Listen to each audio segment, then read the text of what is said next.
When you flop two pair, your strategy depends heavily on the pre-flop action. If there was no raise before the flop and multiple players entered the pot, you should usually play fast. Bet or raise to start building the pot, and make top pairs and drawing hands pay a higher price to see the turn. If an opponent raises you, you can even be willing to stack off on the flop. At this point, you're really only losing to a set. Since there was no pre-flop raise, the chance that your opponent has pocket queens is very low. Your two pair also blocks combinations like pocket sixes or sevens. Against aggressive opponents, getting all the chips in on the flop is completely fine. If your opponent was the pre-flop raiser and you act first on the flop, you can choose to check. If they bet, raising is a good option to build the pot. If they shove, you can call at a high frequency.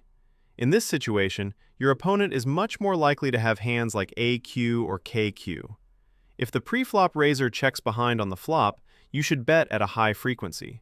This builds the pot and tests your opponent's hand strength. You don't want to give them a free card on the turn.